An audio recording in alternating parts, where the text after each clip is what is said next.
TV Joshua kati TV Joshua taught Kakande, ye yatendeka Kakande, Samuel Kakande, oyo Samuel Kakande, how to do the things he does engeri y'okukolamu ebyo byakola kati in fake miracles. mu kufeera ebyamagero. I am on record. I can go on record. I can defend what I'm saying. Byenjogerako mbikakasa era nsobola okubyogerera And n'ebiwuliriza. I'm not here to smear anyone's name. Siri wano kwonoona linnya lya muntu yenna.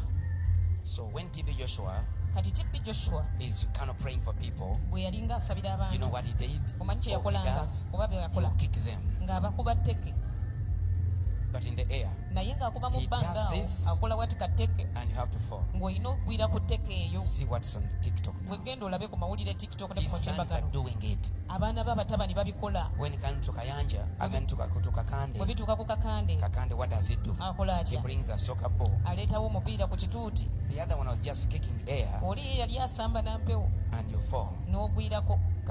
Kakande brings a ball. Kati ate ono Kakande ow'okubbiri yaleeta mupiira n'agukyangira. Namupira. He dribbles the When ball. the ball touches you, Omupiira kasita gukukoonako you fall. olina kugwirawo. Drama. Katemba No Jesus. temuli Yesu awo. Pure demonic activity and lies. Bikolwa bya mizimu na bulimba yokya. A ball to Omupiira touch you okukukoonako bwe guti means you have received the anointing. gwe kitegeeza amafuta The gakutomedde. anointing is so much Mafuta mazito that you nnyo can't even stand, gakutomedde toyinza na kugeebeera because a ball kubanga omupiira full of plastic and air ogujjudde omukka obwereere ne has touched pulasitiki you. And you gukukoonyeeko. have to go like, Oteeka okutalantuka ggwe. he kicks air. Awo asamba mpewo. This one he kicking the ball. Ono ye kati yaleese omupiira yakyongeddemu. TB Joshua does this. TB Joshua yasonganga olunwe waati. Kakande does this. Kakande naye abasuulira eno sayi. N'olyoka ozinanga empiki.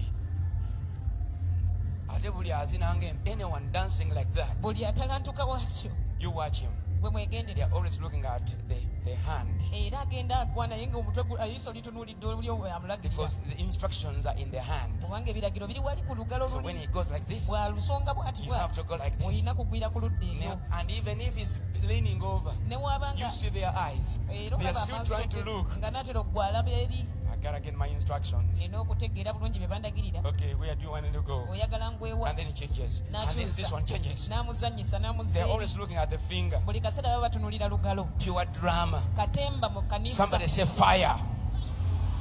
And you call that the power of God. Ogambe mbu ago manyi ga Katonda. That is mockery. Okwo kunyooma. That's mocking God. Kunyooma Katonda. That is demonic. Bya mizimu You ebyo. cannot say, Toyinza kugamba. Lord, Ayi you are Mukama. glorified Ogulumiziddwa upon these ku lies. bulimba buno.